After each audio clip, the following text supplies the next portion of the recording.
جب ہم اللہ تعالیٰ سے رحمت مانگتے ہیں، اللہ بیماریوں سے تو بچ گئے، ہمارے تو دشمن بھی ہیں، شیطان سب سے بڑا دشمن ہے، نفس انسان کا اپنا وہ بھی انسان کا دشمن ہے، اللہ غیر مسلم یہودی اور عیسائی اور مجوسی جو بھی مسلمان نہیں وہ بھی ہمارے دشمن ہیں، اللہ کچھ مسلمان بھی بھول کے دشمنی کر لیتے ہیں، ان دشمنوں سے کیسے محفوظ ہو سکتے ہیں؟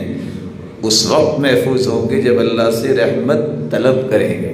اللہ ذوالجلال فرماتے ہیں قُلْ مَنْ ذَا الَّذِي يَعْصِمُكُم مِّنَ اللَّهِ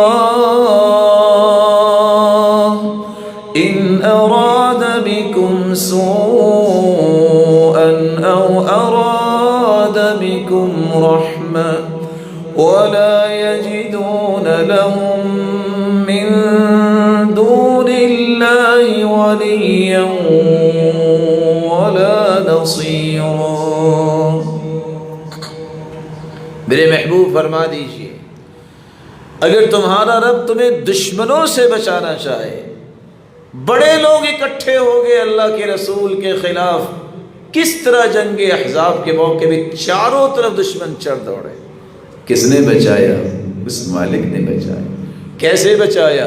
فرشتے نہیں بھیجے، ہوا بھیجی، یہ بھی اللہ کا لشکر ہے، سب خیمے اڑ گئے۔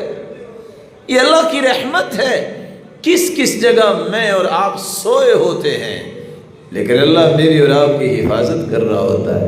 دشمن تانے بانے اور جالے بن رہے ہوتے ہیں لیکن ان کو ناکام کرنے کے لیے مالک ملک اپنی رحمت کا نزول فرماتے ہیں۔